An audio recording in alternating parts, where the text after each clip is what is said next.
So today it is a tutorial number I think 4. So here we will talk about convex optimization problems and optimal points, or simply we will try to see what kind of a stationary point that would be optimal point. So here when we are having a convex optimization problem, we have to identify convexity of that problem, convexity of objective function and convexity of feasible set. Then we will look for a stationary point. So because at our hand we can only find a stationary point, and among those stationary point we will look for all those stationary point which may be a optimal point. So first check establish the convexity of the problem, then calculate a stationary point, then go for optimality condition in order to establish that few of a stationary point might be optimal point. So that is the algorithm to check a convex optimization problem. So here I have taken various kind of problems. So and classification I have done according to like this way: polynomial kind of optimization problem. Then I will take a non-polynomial optimization problem. That means fractional or some kind of some ratio, some kind of other kind rational kind of function will come here.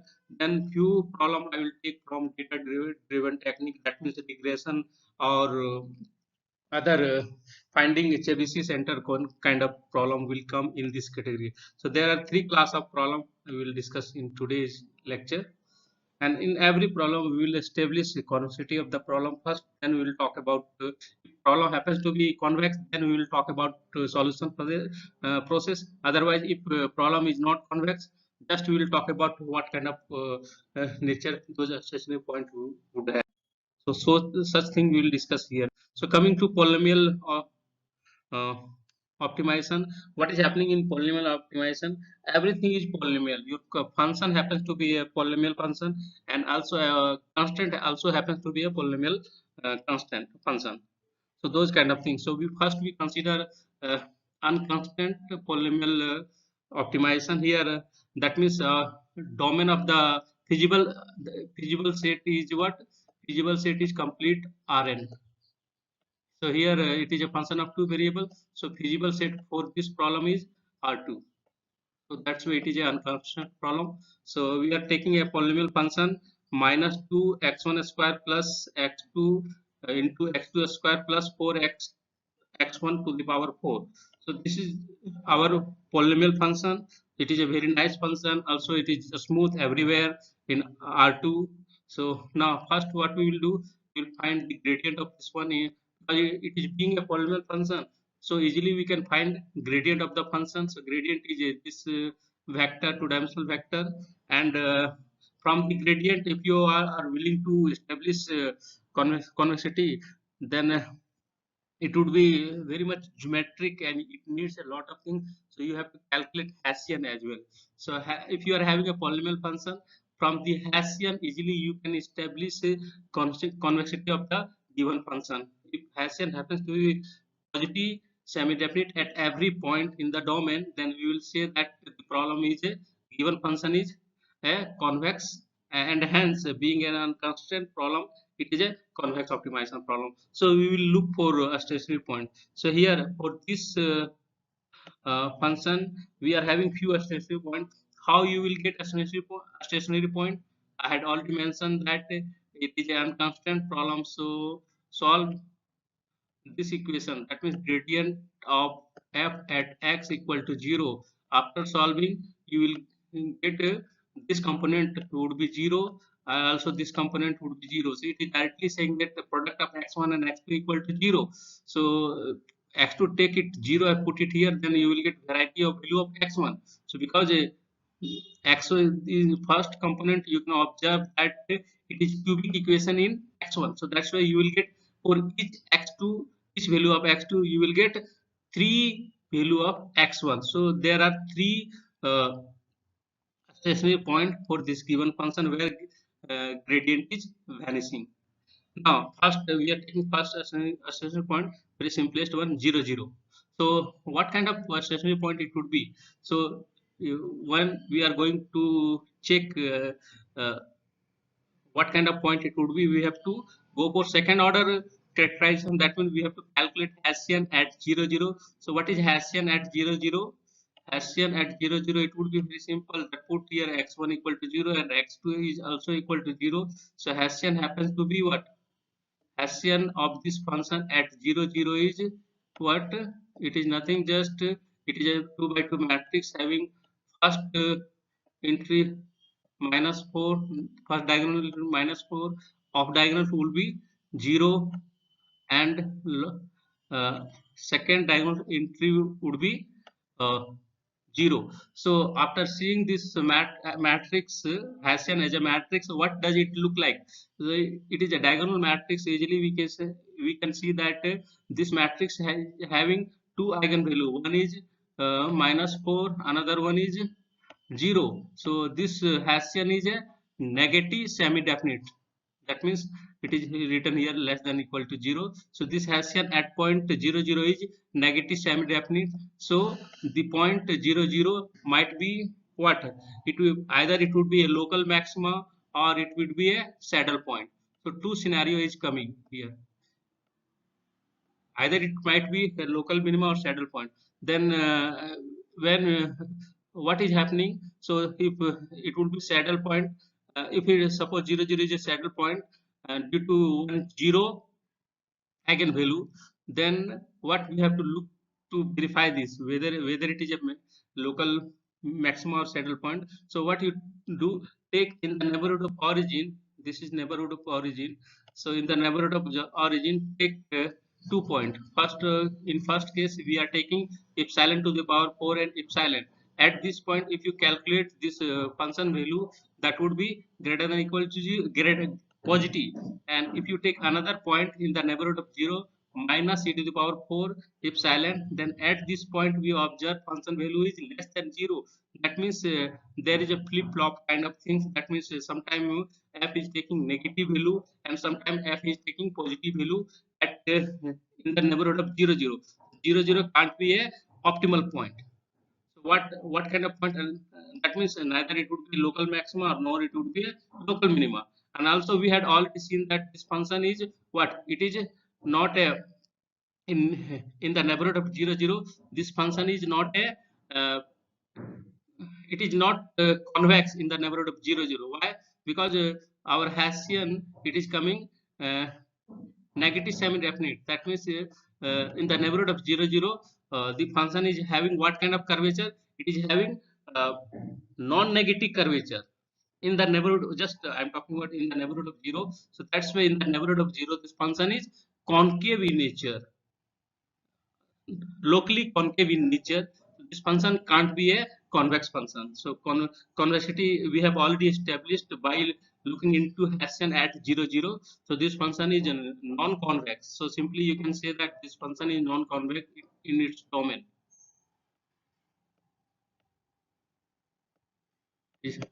The given function is non-convex. No more you can't solve this problem using CVX. I won't ask to solve this problem in CVX if it is non-convex. Okay, and further, if you want to check what kind of point 0 0, so 0 0 is a saddle point. And what saddle point? It is a non-stick saddle point. Why?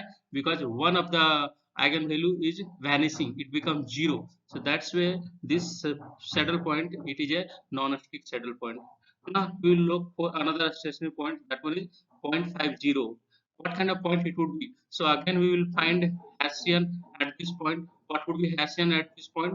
Calculate that. If you calculate Hessian, that means substitute to x1 equal to 0.5 and x2 equal to 0. So of diagonal element would be 0, and diagonal element, what kind of things we will have? So we will have minus 4 times 24. 24 means 20. So that means at Z2, that means at point 0 0, what is Hessian? Hessian is a positive definite matrix. A positive definite. It is something more than positive semi-definite. So at you can easily see that at Z2, what is at point point 0 and 0, what is your Hessian? Hessian is 20 0, diagonal element is first diagonal element is 20, of diagonal element are 0 and 1. So, so easily you can say that eigenvalues are what, always greater than 0. So that's why this Hessian is a positive definite matrix. Positive definite matrix. So you can say that 0.50 it is a local minima and a strict local minima due to what? Due to positive definite Hessian. Now when we will try to look for minus 0.50, so here at this point what we will observe, Hessian will be indefinite. That means sometime it will have a negative sometime Hessian will be negative definite, sometime it will positive definite. That means it will have a uh, it is a Hessian is a 2 by 2 matrix, so definitely it will have two eigenvalue. So one eigenvalue would be negative, another eigenvalue would be positive. There is no zero eigenvalue. So in this situation, the Hessian at point minus 0.50 is indefinite in nature. That means neither a positive semi-definite nor a negative semi-definite. That's why Z3, this point Z3 means minus 0.50. It is a saddle point. And what kind of saddle point? It is a strict saddle point. Why? Because eigenvalue is not zero here. One of the eigenvalue is not zero here. So that's why when what is happening when your there is a saddle point, that has an indefinite in nature, and no eigenvalue is zero, then you can say that that saddle point we are calling it a strict saddle point. And the complete picture you can observe here. So what this point is, easily you can observe that it is a local minima. What is this point? This point is a global minima, and it is a global minima. Likewise, it is a saddle point situation, and also this point is also a saddle point situation. So there are two saddle points. So what is name of this point? This point is Z1, that means point 0, 0. And what is this point? This point is your Z2, that means local minima, strict local minima. And this point, third point, is what? Z3. This one is also a saddle point. You can observe a clear saddle structure here at Z3. So that's why these are clear visualization of all the stationary point, and it looks that this function is not a convex function. I have taken a very zoomed version of this picture. If you take value of range of x and y very larger, you can't simply you can't see that that time you can't. It would be difficult to visualize a convexity of this one, non-convexity of this one. So actually, this function is a non-convex function. So you have already seen everything here. Now we are taking second function. In last class, I had already explained this function, but again I am taking from solution perspective. So we are having this one is the objective function. Again, you may ask what is the feasible set? Feasible set is a complete R2 because it is a polynomial function. So it depends upon our choice. We can put some constant. Otherwise, this problem is an unconstant problem because it is defined throughout R2. Now, what is the gradient of this one? The gradient is very simple. It is 2x1, 2x2, and what is the Hessian? Hessian, it becomes a uh, constant function, the constant matrix. So very nice. That means it is having a fixed curvature. It is not having a variable curvature. So we can explain a lot of things. And what is the critical point or a stationary point? A stationary point, by equating gradient equal to 0, you will get 0, 0 is the a stationary point. And also at 0, 0, because Hessian is fixed everywhere, every point. So Hessian is what? It is it is a diagonal matrix. So first eigenvalue easily you can say that is 2, and second eigenvalue is also 2. So what is? Both are positive. So it means Hessian is always a positive definite matrix. So you can say that 0, 0 is what kind of point? It is a minimum, a global minima. You can say that 0, 0 is a global minima, and this function is also having a positive curvature everywhere at every point. So that's why this function is a convex function. It is a convex function because Hessian is a positive definite everywhere. So this is a convex function. So this problem you can term it as a convex optimization problem. It is a convex optimization problem, so you can solve directly in CVX. Graph plot is already given here. This is the surface plot, and this one is the contour plot. So contour plot is good for gradient descent method. When you are applying gradient descent method, then contour plot, in contour plot you can observe the movement of the gradient points, that those point update point sequence of point, how it is moving. So that's where this I have taken both plot. So I'm going to third example. This would be example third. What is happening? We are taking again a polynomial optimization problem. What observe that you can look into it is polynomial in three variable x1, x2, x3. But here domain of this function can be complete R3, but we are not going complete R3. We are taking a spherical domain. So we are taking a domain inside the a sphere. This is sphere. This x1 square plus x2 square plus x3 square less than equal to 1. It defines a sphere in R3. So it is just generalization of this sphere in R3. So that kind of a structure we are taking it. So we will try to find a specific point of this problem. Also, we will try to see which point is the whether this function is a convex function or not. So those things we will come across to see. So what you do, this problem you can pose in this form, in this quadratic form, because it is a quadratic function. You can observe that what is the maximum exponent? Maximum exponent is 2. So you can always pose that problem as a quadratic form by doing a little bit manipulation, and in order to that you will get your coefficient matrix. So tell me, who would like to answer that whether it is a convex function or not? Is it a convex optimum? First, you have to talk about convexity of this objective function. So, whether this convex function is this objective function is convex or not? How can you say that?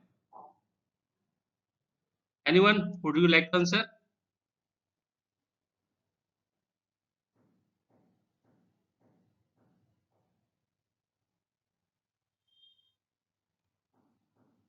No response. Okay, I don't want to kill time. I am going forward. So this one is a it is a non-convex function. Why? You can observe the coefficient matrix. So when you will find Hessian of this objective function, it will be just this coefficient matrix. So what does it look like?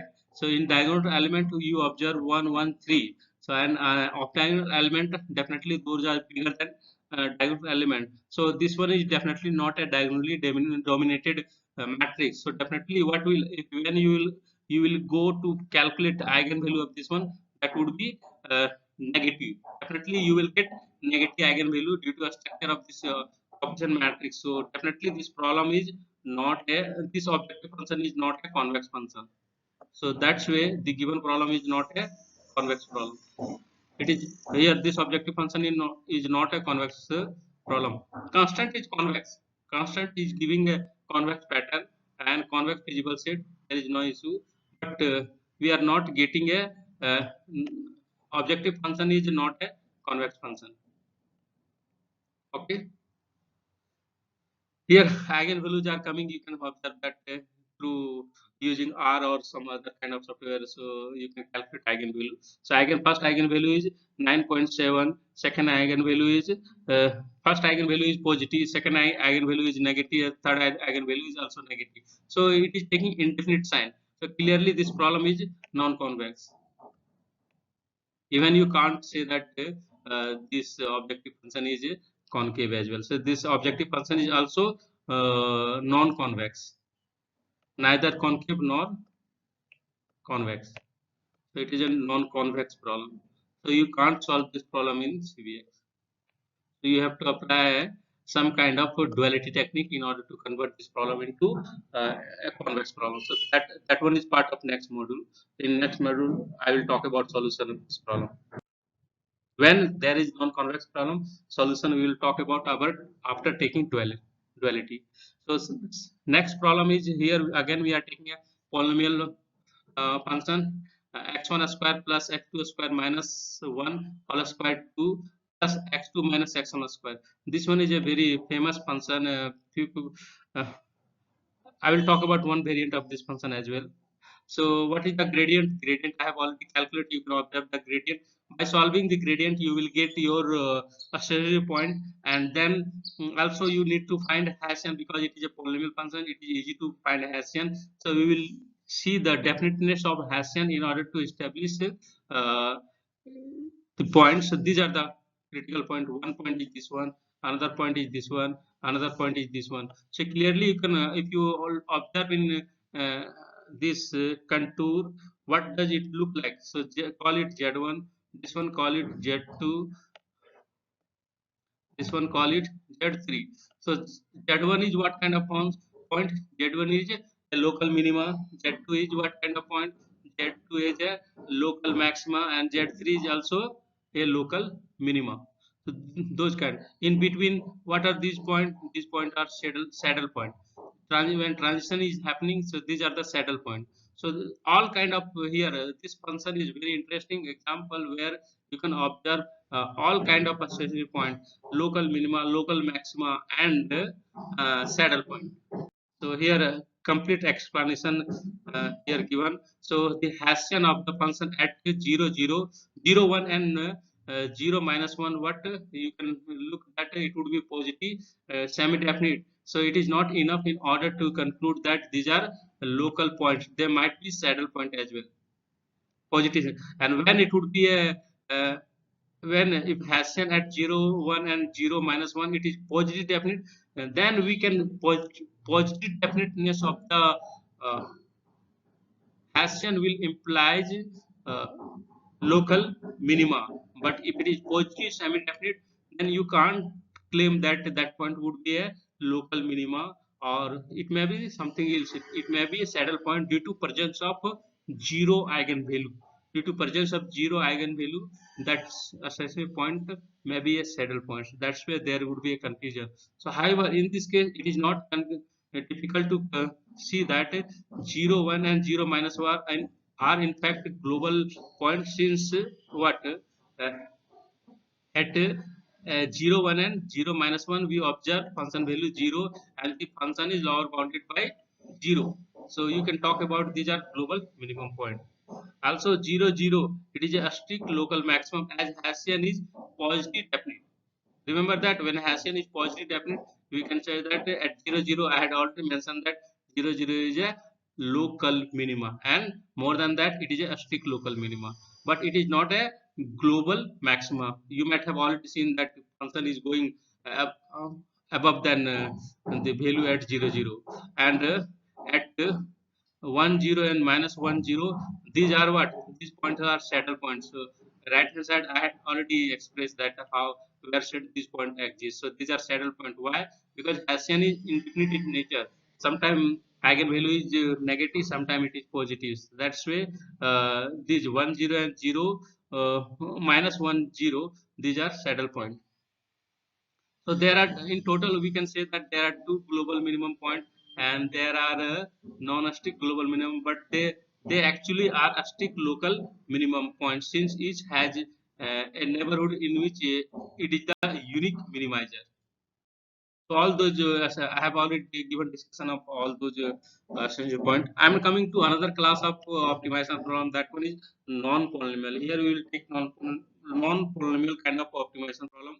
So first example again I have taken it from the last slide, minimization over non-negative Rn. So here we are taking any general kind of problem f naught of x, and our domain is non-negative Rn. That means the variable x is decision variable x is component wise greater than equal to 0. So I had told that what was the optimality condition. It is saying that dot product of gradient at x with any direction in the neighborhood of x would be greater than equal to 0. Then we can observe that what is variable, because we are sitting at x, so what thing is very varying? Y is varying because y is giving a neighboring point of x, so that's why y is variable here. So that's why we observe in this inequality, what we observe a linear function dot product of gradient with y, and it would be unbounded below if the unless it is not satisfying this condition. That means if we are having gradient is positive semi-definite at x, then we can say that this function is bounded below. Otherwise, it would be unbounded below. So if it is bounded below, so what would be bound of this one? So bound you can observe from here. So break this one into separate part.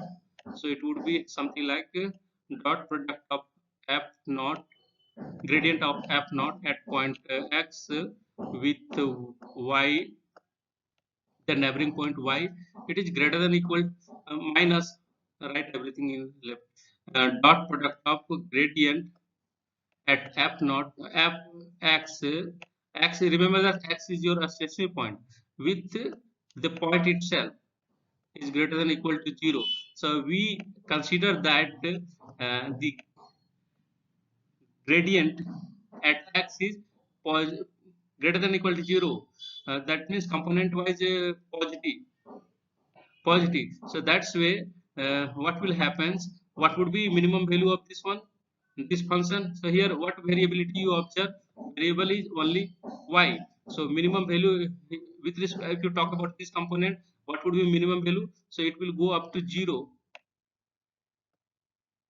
and it will imply that it will simply reduce to, so with respect to this minimum value, this inequality, it will reduce to simply this inequality. It is saying negative of dot product of gradient at x with x, it would be greater than equal to 0, and it will imply that dot product of gradient at x with x, it would be greater than equal to 0.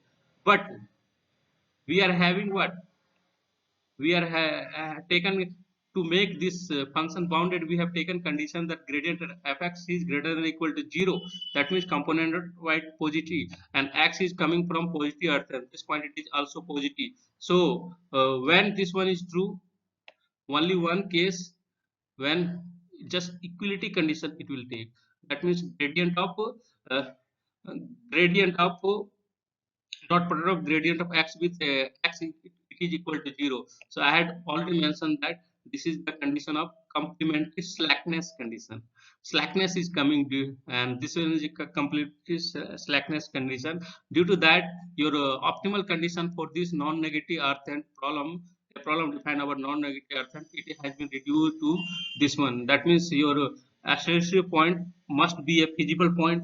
So that is the first condition. Second condition, that this linear function must be bounded below. So you know when it will be bounded below, when gradient at x happens to be greater than equal to 0, and due to this what uh, you observe this complementary slackness conditions. All these are coming together. So all these are forming the uh, optimality condition of a minimization problem of non-negative earth. So it is a very simple condition. Here just you have to solve this system of linear equation. So it would come as a system of linear equation, or simply not system, because it is a direction. If it is function of real valued function of several variables, so it would be a vector. So you will get just a hyperplane. So this one is one equation, hyperplane, where you can say that x is here as a point. All these are defined with respect to a certain point, and you can say that it is just defining a supporting hyperplane. You can say like that at point x. Next problem I would like to take here. This one is not a polynomial function. It is talking about a square root of x1 square plus x2 square plus 1, plus there is one part is this one, another part is twice of maximum of x1, maximum x1 x2 0. So this, can we say that it is a convex problem? So in order to establish convexity, it is so we have to apply calculus of convex function that I had told that. So you if you are going to apply the here you are saying that you will apply convexity of this function with respect to a square root, then we know that a square root is not playing any important role in order to define convexity of a function in the calculus of convex function. So like if x is a convex function, x is a simply it would be a linear function. So it is a convex function. When we take a square root of that, then what kind of function it becomes? it becomes a non-convex function. A square root is defined like this way. So it is a plot of a square root. So what a square root is not playing very nice structure in order to establish convexity of function. So which thing will convert this, establish the convexity of this function? The norm concept will come, and these are the uh, constant is given here. These are the constant. So we have to establish convexity of objective function. Also, we have to establish convexity of constant. This constant. This one is the first constant. This one is the second constant. This one is the third constant. This one is the fourth constant. So probability constant is this one. So we have to talk about convexity of this one.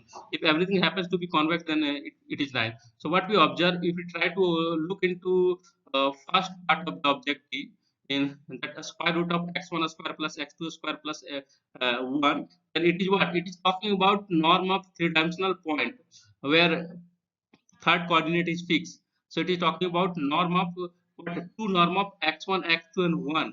And we know that norm is always a convex function. So from the norm criteria, we can claim that this one is a convex function.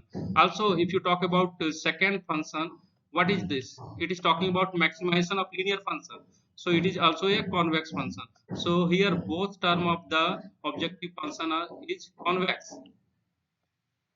Both term is convex, and we know that summation of the two convex function is convex. So that's why objective function is our objective function is here convex. So very nice. One job is done. Now we will talk about convexity of constant. So if you try to look into first inequality constant, what we observe as a modulus of x1 plus modulus of x2 plus quadratic over linear, you can call it x1 square plus divided by x2. So what is this? This one is talking about norm 1. It is norm 1 in 2D. Norm 1, you know the from the definition of norm 1. So this term is talking about norm 1. And what is second term? Second term is talking about quadratic over linear. So we know that from the calculus of what convex function, norm is always convex function when p is greater than equal to 0, and here p is equal to 1. So very nice. So this first part is also convex, and second part is what? Quadratic over linear. So you can apply second order characterization, and through that we had already seen that a quadratic over linear function always happens to be a convex function. So that's why first constant is just involving sum of two convex function. So very nice. This one is also a convex. It is a convex function. First constant is also convex. What about second constant? Second is also very nice. You can look into it. Is talking about 1 by x2 square. What is 1 by x2? 1 by x2, if you try to plot it, 1 by x2 is coming like this way. Okay, and due to this condition, this positive part you are taking all only. So due to that, x2 is greater than equal to 0. Due to that, you will talk about only this part, and 1 by x2 is what? In this first quadrant is always a convex function. So this first portion is first component of this constant is convex, and second component is what? X1 to the power 4. So that one is also convex. So it is talking about sum of two convex function. So very nice. This one is also convex. And what about x1 is greater than equal to 0? Again, it is giving a convex pattern. This one is also talking. These are very simple linear constant. So linear function or greater than equal to 1 and greater than equal to 0, always these are defining half plane. Half plane is always a convex structure. So everything, so all constant happens to be convex, having a convex structure. So in total we can say that it is a convex problem. This problem is what? It is a convex problem. So using CVX we can solve this one. If you want to solve this problem, use CVX and easily you will get solution of this one. CVX looks very easy. Apart from that, there are uh, many other solver that optics or something like that. So those are also good for solving optimization problem, but little bit complicated it would be. But CVX command is very simple, so you can solve this problem using CVX to get solution. Okay, so last segment of this tutorial, I will talk about Q optimization problem from data driven technique. So one interesting problem, that one is finding Chebyshev center. That means we are having a given set of points we are having 5 points, minus 1 3, minus 3 10, minus 1 0, 5 0, minus 1, minus 5. So these are the given points. So our question is that we have to find the center or Chebyshev center of this point. How can you find? So first we need to pose this problem as a convex optimization problem. So finding Chebyshev center of a set of points, if we are taking m number of points, then it can be posed as the following convex program. That means we have to minimize this radius. We call it radius such that radius simply you can say that distance of center called x is the center from ai ith point. R is the distance of center from ith given point.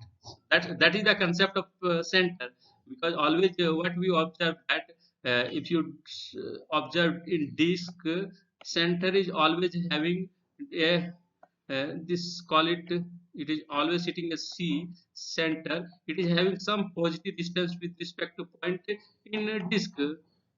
So and you are having various point.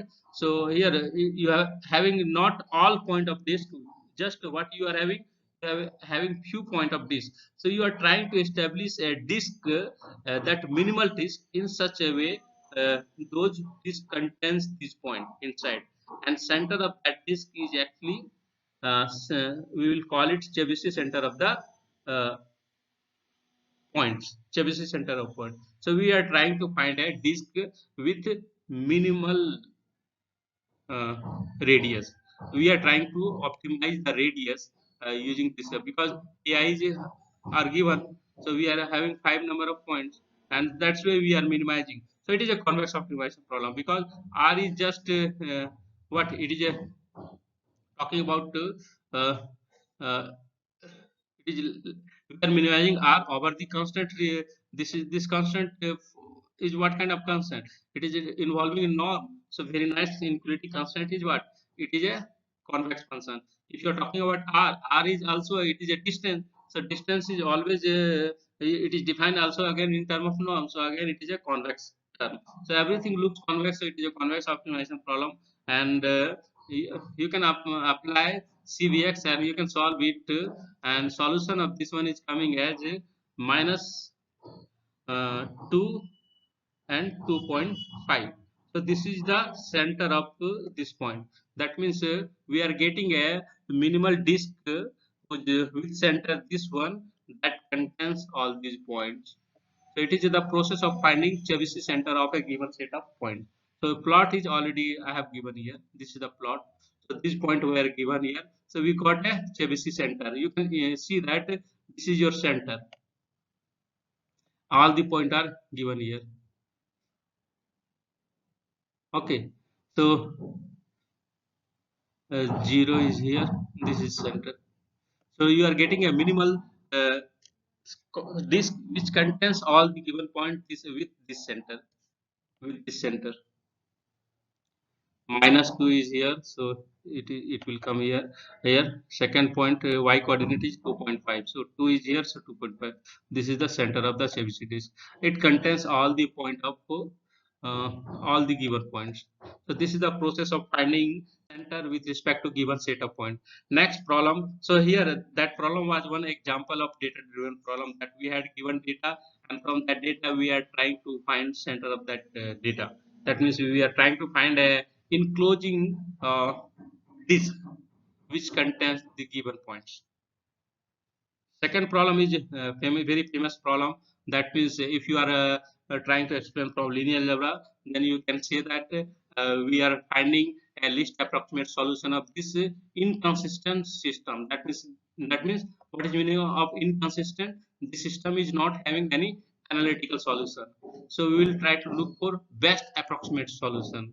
So that again it is coming in the category of regression, least square regression. Another way also you can say that we are having given point, that means given set of points. What are those points? So here you can say that you try to fit a line through given set of values. So these value are here x1, x2, all these are. So you can say that 7 and few value of size would be given here. So in that process, you try to fit call it point x1 and like this way. You can say that. So you x1, x2. One point is x1, x2, then 9, another point is given here. So you try to fit a line. So here just take this problem. If you are trying to explain from regression, then here coefficient will be termed as fixed values, fixed point, and the x1, x2 you can term as what, weight. You can weight a variable kind of thing. So same thing, you can this equation it can sometime replace represent a inconsistent system, another time it can represent a curve fitting kind of a structure. So we try to fit a curve kind of a structure. Okay, so what we do, so we have to find a least square solution. So how we can find, so this equation we can pose as what here we can write as a matrix time coefficient matrix A time x equal to b. What is your A coefficient matrix is this one, or design matrix or cooperative so if you are dealing with regression, you will call matrix A is what, it is a design matrix. If you are dealing in inconsistent linear system, simply you will call it A is a coefficient matrix, and B is this given vector 7 8 9. Now you try to minimize this knob. That means what is a square of this knob, what if you try to open it up in term of quadratic form. So it is nothing, it is just a quadratic function. It is a quadratic function, and also it is a very nice function. It is a convex function. You can observe that A transpose A, it would be a positive semi-definite. You will establish that it would be always a positive semi-definite matrix. So that's way a Hessian of this function happens to be a positive semi-definite constant matrix. Due to that, it is a convex function. So it is a convex function, and what is the domain of this one? Domain is complete Rn. So this function is a unconstant convex program. Convex program. So easily using CVX, you can find this solution of this one. So one solution I had already used. I applied CVX in my system, and solution is coming like this one, -6 and 0.65. This is the solution of this problem, given problem. So various problem we had already discussed. If you are having any question, you can ask. And regarding what I told that at the beginning of this class.